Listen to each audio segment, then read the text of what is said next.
નમસ્કાર વિદ્યાર્થી મિત્રો, ગયા લેક્ચરમાં આપણે કેટલાક ઉદાહરણના દાખલાઓ તથા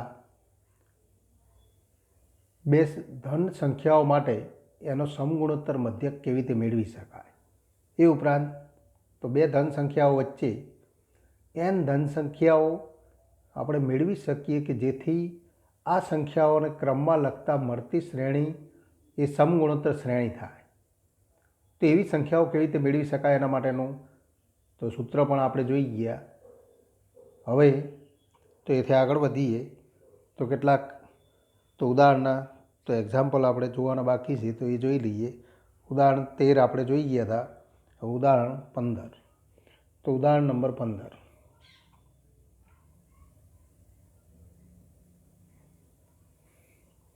નંબરનું ઉદાહરણ જોઈએ કે 7 77 તો 7 77 777 આ પ્રમાણે આપણે શ્રેણી આપેલી હોય તો આ શ્રેણીના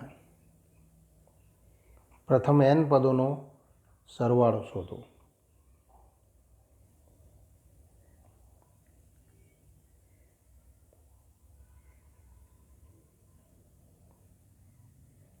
તો આ શ્રેણીના પ્રથમ n પદોનો સરવાળો તો આપણે મેળવવો હોય તો આન્સર તો આપણે જવાબ લખીએ કે આ શ્રેણી તો સૌ પ્રથમ એ શ્રેણી કયા પ્રકારની શ્રેણી તો એ આપણે તો સૌ પ્રથમ તો નક્કી કરવું પડે કે એ શ્રેણી સમાંતર શ્રેણી થાય છે, સમગુણોત્તર શ્રેણી થાય છે. કે જો એ સમાંતર શ્રેણી હોય અથવા સમગુણોત્તર શ્રેણી હોય તો એના n પદોના સરવાળા માટેના સૂત્રની મદદથી આપણે તો સરવાળો મેળવી શકીએ. અહીંયા 77 - 7 કરીએ તો 70 અને 777 - 77 કરીએ તો 700. આ બંને તો સમાન નથી અને માટે તો આ શ્રેણી સમાંતર શ્રેણી નથી. સમગુણોત્તર શ્રેણી થાય કેમ તો 77/7 કરીએ તો 11 મળે અને 777/77 કરીએ તો અપૂર્ણાંક સંખ્યા મળે. એનો અર્થ કે તો ગુણોત્તર પણ અચળ નથી, બંને ગુણોત્તર સમાન નથી, માટે સમગુણોત્તર શ્રેણી પણ નથી. તો આવી સંખ્યાઓ માટે એનો n પદોનો સરવાળો મેળવવા માટે તો આ પદોને સમાંતર અને સમગુણોત્તર શ્રેણીના તો કોઈ બે શ્રેણીના સરવાળા કે તફાવત સ્વરૂપે દર્શાવી શકાય. તો એ કેવી રીતે દર્શાવી શકાય તો એ આપણે જોઈએ કે અહીં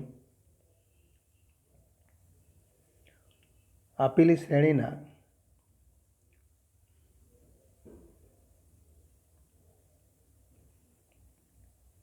n પદોનો સરવાળો, આપેલ શ્રેણીના n પદોનો સરવાળો જેને આપણે Sn વડે દર્શાવીએ તો Sn = 7 + 77 + 777 plus up to n પદો. તો પ્રથમ n પદોનો આપણે સરવાળો મેળવવો. હવે આ તો સરવાળામાં રહેલા પદ એ સમાંતર કે સમગુણોત્તર શ્રેણીના તો પદો નથી. તો અહીંયા આપણે એવા પદો તો એવી શ્રેણીઓમાં રૂપાંતર મેળવવા માટે તો અહીંયા આપણે જોઈ શકીએ છીએ કે પ્રત્યેક અંક તો 7 માટે તો 7 સામાન્ય લઈ શકાય. તો 7 સામાન્ય લઈ લો તો 1 + 11 + 111 પ્લસ અપ ટુ n પદો. તો આ પ્રમાણે આપણે તો એને દર્શાવી શકીએ. એને આપણે તો લંબચોરસ બ્રેકેટમાં દર્શાવીએ તો આવું સ્વરૂપ મળે. પણ ફરી 111 111 અપ ટુ n પદો તો એ પણ તો સમાંતર કે સમગુણોત્તર શ્રેણી થતી નથી. તો આને આપણે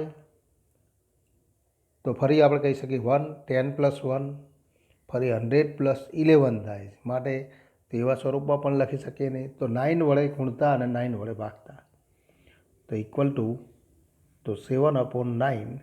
તો ફરી આપણને પદ મળે 9 + 99 + 999 પ્લસ અપ ટુ n પદો.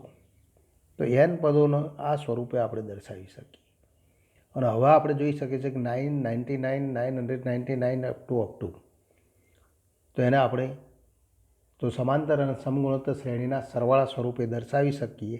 તો ટૂંકમાં આપણે કહી શકીએ કોઈ પણ અંકનું આવૃત સ્વરૂપ હોય અને એવી શ્રેણીના સરવાળો મેળવવાનો હોય ત્યારે તો એ આવૃત સ્વરૂપમાંથી તો જે અંક આવૃત થતો હોય એ અંક સામાન્ય લઈ લો, ત્યારબાદ 9 વડે ગુણો, 9 વડે ભાગો.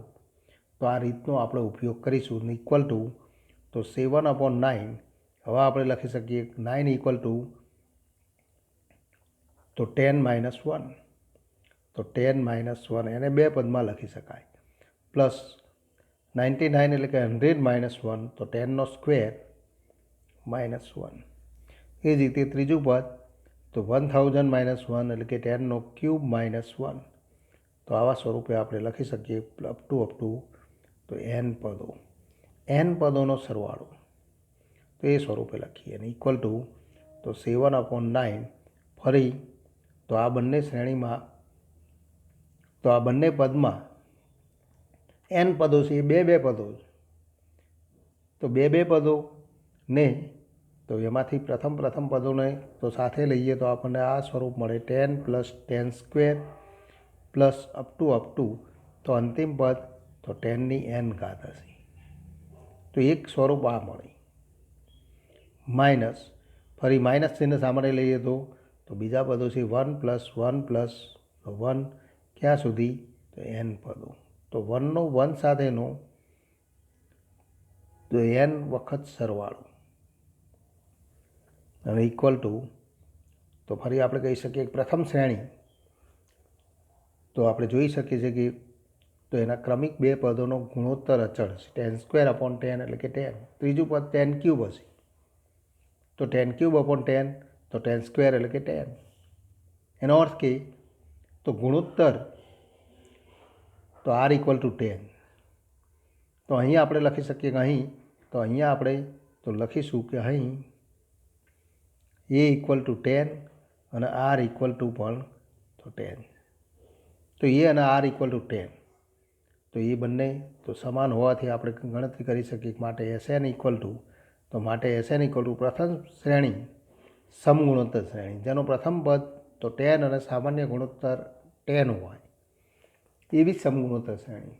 તો એના n પદોના સરવાળા માટેનું સૂત્ર આપણે જાણીએ કે a ઇન્ટુ એટલે કે 10 ઇન્ટુ r⁻n એટલે કે 10⁻n - 1 અપોન r-1 એટલે કે 10 - 1 એટલે કે 9. પણ 7/9 તો અગાઉ હતું તો 7/9 બ્રેકેટમાં આપણે લખી શકીએ અને માઇનસ 1નું 1 સાથેનો n વખત સરવાળો તો 1નો 1 સાથેનો તો 2 વખત સરવાળો હોય 2 મળે, 3 વખત સરવાળો હોય 3 મળે, તો n વખત સરવાળો હોય તો n મળે. તો આ સ્વરૂપે આપણે લખી શકીએ અને ઇક્વલ ટુ તો હવે આપણે સાદુરૂપ આપીએ તો 10 × 7 તો 70/81 તો અથવા આ જ સ્વરૂપે લખવું હોય તો કોઈ વાંધો નથી. તો ઇક્વલ ટુ આપણે લખી શકીએ 7/9 10n + 1 - 10/9 - તો n. અથવા એને આપણે આ સ્વરૂપે લખીએ કે 7/9 વડે ગુણી દો તો 70/99 81 10n - 1 માઇનસ 7/9 તો જે માગેલ સરવાળો. તો માગેલ n પદોનો સરવાળો છે. nની કિંમત આપણને આપેલી હોય તો એ nની કિંમત લેતા તો પ્રથમ n પદોનો સરવાળો મળે એમ આપણે કહી શકીએ. તો હવેથી આગળ વધીએ. ઉદાહરણ નંબર 17. સમગુણોત્તર શ્રેણી બને તે રીતે 1 અને 256 વચ્ચે 3 સંખ્યાઓ ઉમેરો. તો અહીંયા આપણે 3 સંખ્યાઓ ઉમેરી દઈએ. ધારો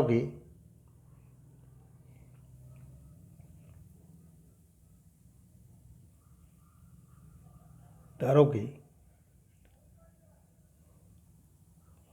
G1, G2, G3 અને 256 એ સમગુણોત્તર શ્રેણીમાં મળે. એટલે કે ધારો કે માગેલ 3 સંખ્યાઓ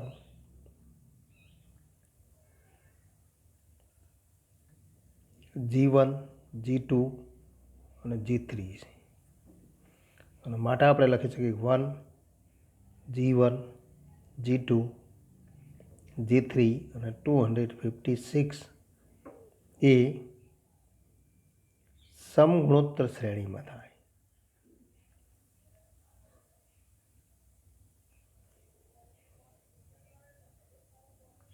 અને આ સમગુણોત્તર શ્રેણીમાં થાય તો અહીં પ્રથમ પદ એ ઇક્વલ ટુ 1 અને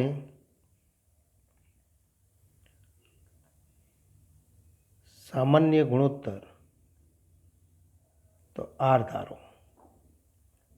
आप आर એ સામાન્ય ગુણોત્તર ધારી લઈએ તો 256 એ શ્રેણીનું અહીંયા આપણે જોઈ શકીએ છીએ કે ત્રણ સંખ્યાઓ હતી, આ ચોથું પદ અને આ પાંચમું પદ, તો શ્રેણીનું પાંચમું પદ છે અને પાંચમું પદ છે માટે તો A5 ઇક્વલ ટુ 256 પણ A5 equal to A into R raise to n-1 એટલે કે 5 - 1 એટલે કે 4 અને ઇક્વલ ટુ 256 પણ એની કિંમત તો A ઇક્વલ ટુ 1 તો માટે તો R raise to 4 equal to 256 equal to 4 raise to 4 અને માટે આપણે કહી શકીએ કે આર ઇક્વલ ટુ તો પ્લસ ઓર માઇનસ 4. અહીંયા આપણે કહી શકીએ કે R raise to 4 equal to 4 raise to 4 પણ જ્યારે વર્ગમૂળ લઈએ ઘનમૂળ તો વર્ગમૂળ અથવા ચતુર્થ મૂળ લઈએ ત્યારે માનાંક સ્વરૂપ મળે એટલે કે આર ઇક્વલ ટુ માનાંક 4. અહીંયા એક સ્ટેપ લખવું હોય તો આર ઇક્વલ ટુ માનાંક 4 માટે R equal to plus or minus 4 તો આરની કિંમત 4 અથવા -4 મળે અને આરની કિંમત 4 અથવા -4 મળે તો માગેલ સંખ્યાઓ આપણે મેળવી શકીએ માટે G1 ઇક્વલ ટુ તો G1 equal to A into R, G2 equal to A into R square તો માટે આપણે કહી શકીએ કે માટે આર ઇક્વલ ટુ 4 અને તો A ઇક્વલ ટુ 1 છે તો A ઇક્વલ ટુ 1 ને અનુરૂપ માગેલ સંખ્યાઓ આપણે લખી શકીએ માગેલ સંખ્યાઓ G1 તો G1 ઇક્વલ ટુ તો આપણે લખી શકીએ કે G1 equal to A into R અને ઇક્વલ ટુ તો 4, G2 equal to A into R square અને ઇક્વલ ટુ 1 ઇન્ટુ તો 16 તો 4નો સ્ક્વેર એટલે કે 16, G3 equal to A into R cube અને ઇક્વલ ટુ 4નો ક્યુબ એટલે કે તો 64 તો આ માગેલ સંખ્યાઓ મળે તથા આર ઇક્વલ ટુ -4 ને અનુરૂપ માગેલ સંખ્યાઓ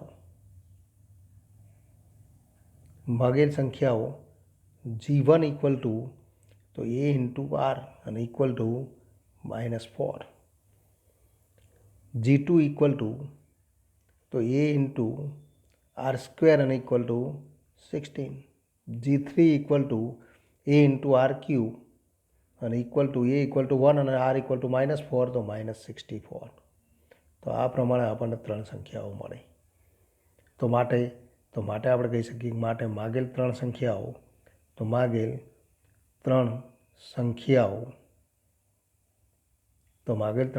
કઈ હોઈ શકે તો 4, 16 અને 64 અથવા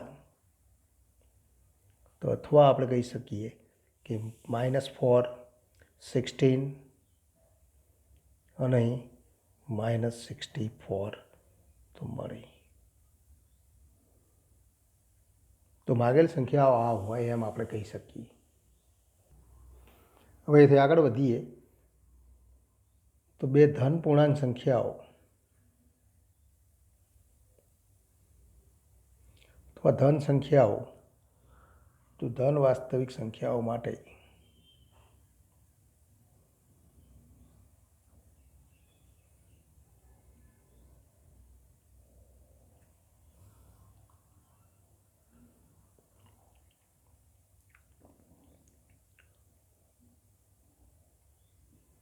તો બે ધન વાસ્તવિક સંખ્યાઓ માટે સમાંતર મધ્યક તો માટે અહીંયા ધન વાસ્તવિક સંખ્યાઓ લઈશું તો સમાંતર મધ્યક A અને સમગુણોત્તર મધ્યક અથવા ગુણોત્તર મધ્યક.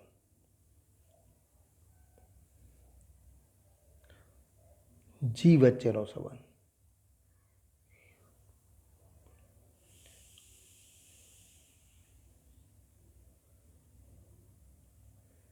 કોઈપણ બે સંખ્યાઓ માટે સમાંતર મધ્યક મળે પણ સમગુણોત્તર મધ્યક મળે એમ ના કહી શકાય. બે ધન સંખ્યાઓ હોવી જોઈએ માટે બે ધન સંખ્યાઓ માટે તો સમાંતર મધ્યક એ અને ગુણોત્તર મધ્યક જી વચ્ચેનો સંબંધ. તો એ સંબંધ આપણે મેળવીએ કે એ greater than equal two G થાય. તો બે ધન સંખ્યાઓ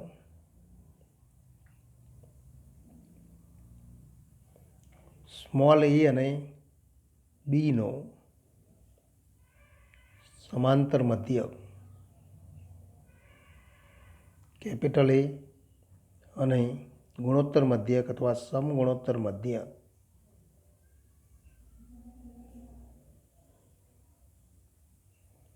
કેપિટલ જી હોય તો એ greater than equal two G થાય. તો આ એક અગત્યનું પરિણામ અને એ પરિણામ સાબિતી આપણે અહીંયા આપીશું. તો એ પરિણામની આપણે સાબિતી આપીએ તો અહીંયા તો પ્રમેય લખી શકીએ અથવા પરિણામ લખી શકીએ. તો સાબિતી તો ધન સંખ્યાઓ એ અને બી માટે તો અહીં આપણે જાણીએ છીએ કે અહીં capital A equal to A plus B upon 2 અને ગુણોત્તર મધ્યક જી ઇક્વલ ટુ તો વર્ગમૂળમાં એ ઇન્ટુ બી થાય. તો એ greater than equal two G આપણે સાબિત કરવું છે. તો એ greater than equal two G સાબિત કરવા માટે એ માઇનસ જી. તો એ માઇનસ જી અને ઇક્વલ ટુ પણ એ પ્લસ બી અપોન 2 માઇનસ વર્ગમૂળમાં એ ઇન્ટુ બી અને ઇક્વલ ટુ 2 લસા લઈ લઈએ તો આપણને સ્વરૂપ મળે એ પ્લસ બી માઇનસ 2 ઇન્ટુ વર્ગમૂળમાં એ ઇન્ટુ બી અને ઇક્વલ ટુ તો આને આપણે આ સ્વરૂપે લખી શકીએ વર્ગમૂળમાં એનો સ્ક્વેર માઇનસ 2 ઇન્ટુ વર્ગમૂળમાં એ ઇન્ટુ વર્ગમૂળમાં બી પ્લસ વર્ગમૂળમાં બીનો સ્ક્વેર. વર્ગમૂળમાં બીનો સ્ક્વેર એટલે કે બી અને વર્ગમૂળમાં એનો સ્ક્વેર એટલે કે આપણા પદમાં કોઈ ફેરફાર કરતા નથી અપોન 2. પણ આ તો પૂર્ણ વર્ગ ત્રિપદી.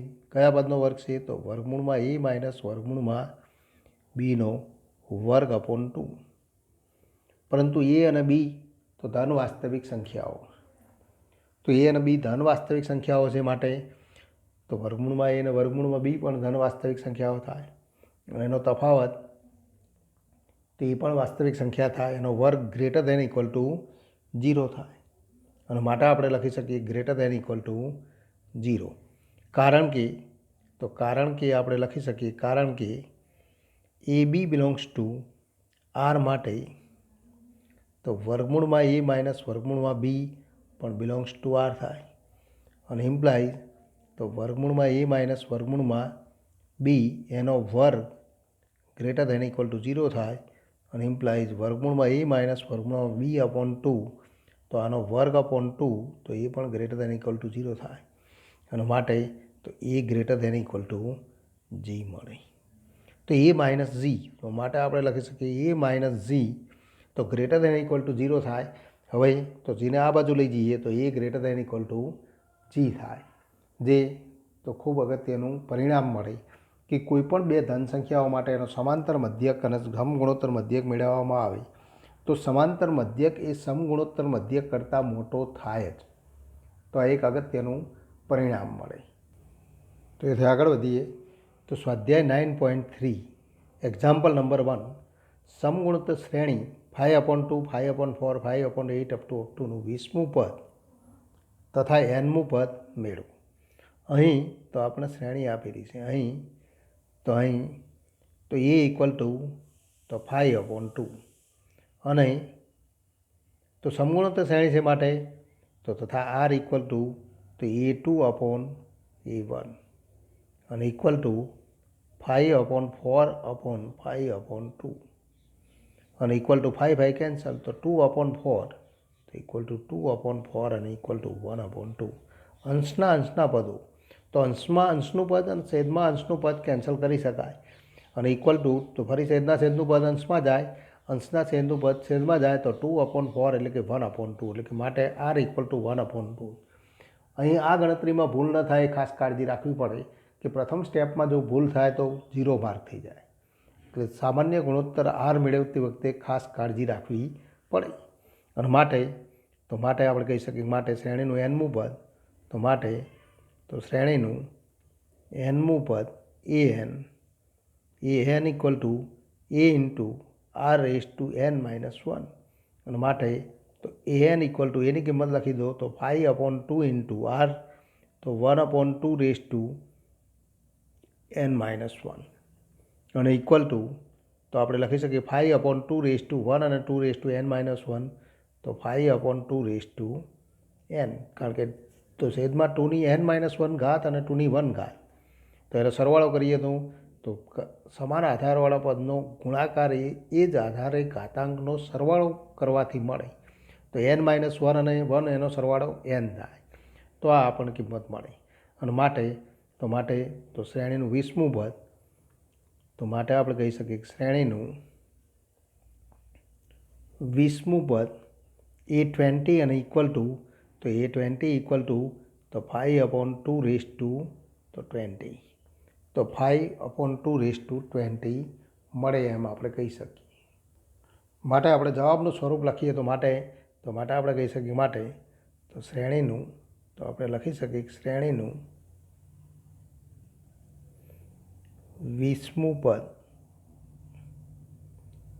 તો 5/2 રેઝ ટુ 20 અને nમું પદ અને equal to 5/2 raise to n એમ આપણે કહી શકીએ. તો જવાબ આ રીતે આપણે લખી શકીએ. એથી આગળ વધીએ તો એક્ઝામ્પલ નંબર 3 તો ત્રીજા નંબરનો એક્ઝામ્પલ આપણે તો જોઈએ. તો એથી આગળ વધીએ એક્ઝામ્પલ નંબર 3 સમગુણોત્તર શ્રેણીના 5મા પદ 5મા 8મા તથા 11મા પદ અથવા પદો અનુક્રમે પી ક્યુ અને એસ હોય તો બતાવો કે ક્યુ સ્ક્વેર ઇક્વલ ટુ તો પી ઇન્ટુ એસ. ધારો કે સમગુણોત્તર શ્રેણીનું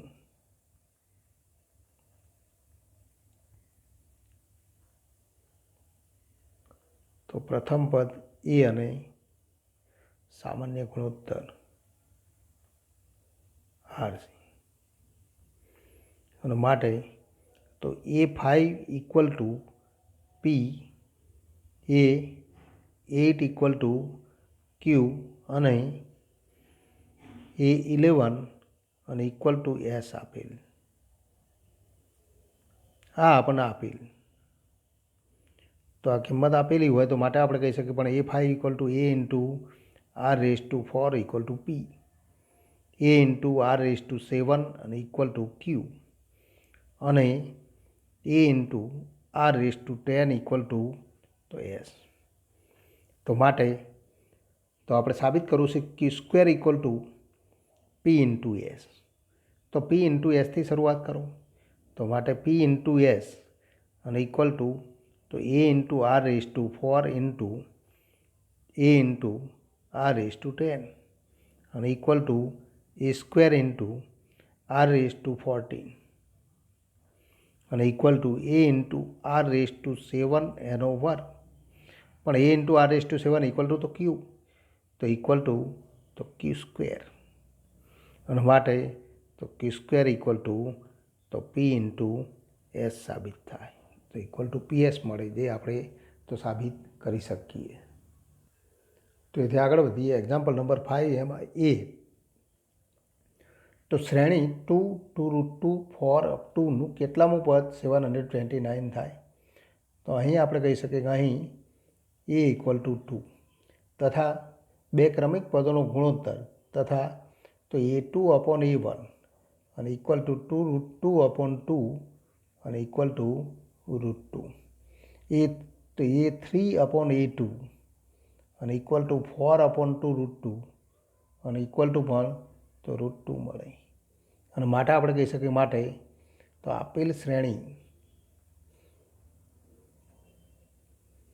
સમગુણોત્તર શ્રેણી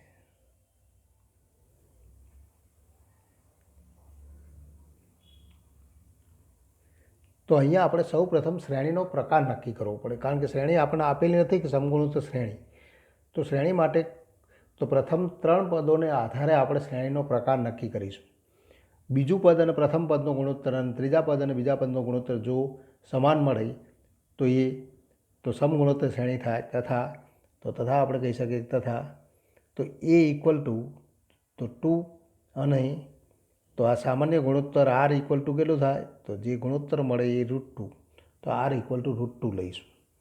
અને માટે શ્રેણીનું તો એનમું પદ તો માટે તો શ્રેણીનું એનમું પદ an, તો an equal to a into r raise to n-1 અને ઇક્વલ ટુ તો આ a એટલે કે 2 ઇન્ટુ √2 રેઝ ટુ n-1.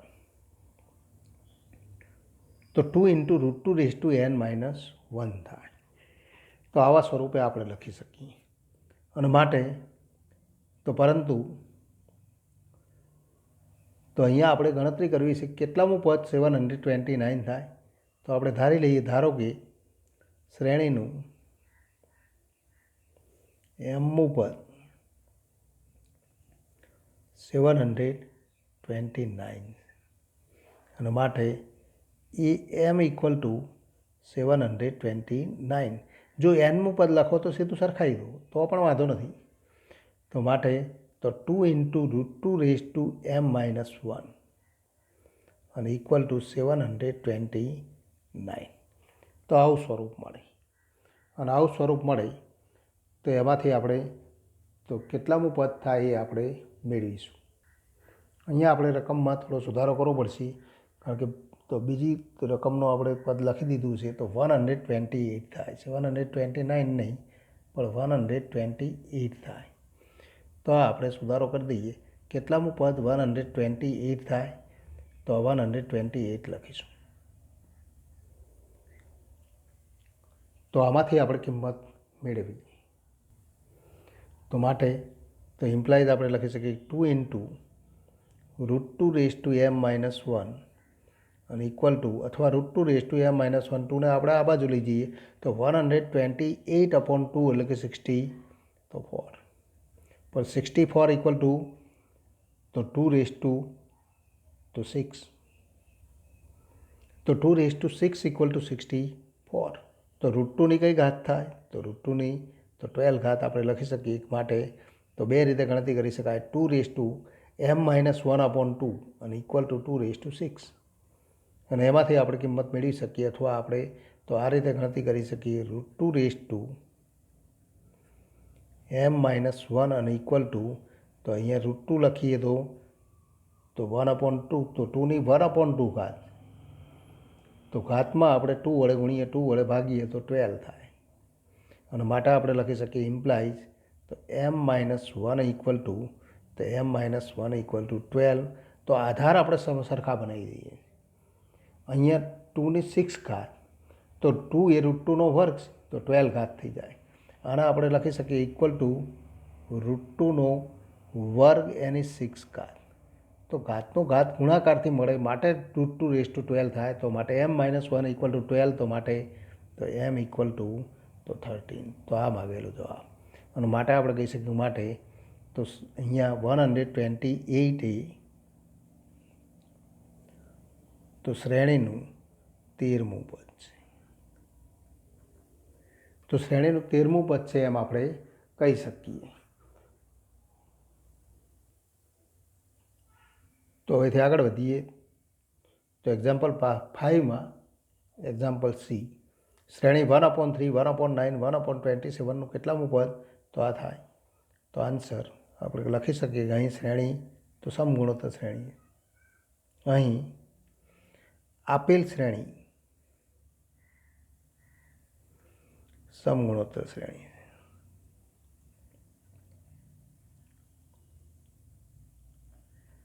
અહીંયા આપણે શ્રેણીનો પ્રકાર જે આપણે ગણતરી કરીને જોઈએ એ મૌખિક રીતે મેળવી શકાય. 1/9/1/3 અને ઇક્વલ ટુ 1/3 1/27/1/9 તો એ પણ 1/3 છે. માટે આપણે કહી શકીએ કે સમગુણોત્તર શ્રેણી છે એ ઇક્વલ ટુ 1/3 અને આર ઇક્વલ ટુ પણ તો 1/3.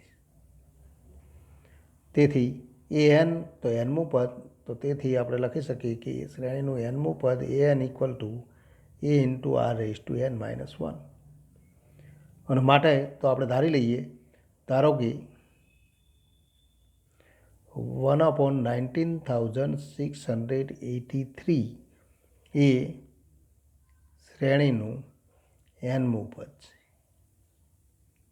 અહીંયા આપણે એમને બદલે એન તો એન જ ચલ સ્વરૂપે ધારી, માટે આપણે કહી શકીએ કે A into R raise to N, પણ A equal to 1/3 into R raise to એટલે કે 1/3 raise to N minus one અને ઇક્વલ ટુ 1/19,683. અને માટે તો 1/3 એન ઘાત અને ઇક્વલ ટુ 1/19,683 અને ઇક્વલ ટુ 1/3 9 ઘાત. તો આ 3 કેટલી ઘાત થાય? તો 9 ઘાત. અને માટે તો એન ઇક્વલ ટુ 9. તો એન ઇક્વલ ટુ 9 માટે આપણે કહી શકીએ માટે 1/19,683 એ શ્રેણીનું 9મું પદ છે. તો આ શ્રેણીનું 9મું પદ છે એમ આપણે કહી શકીએ.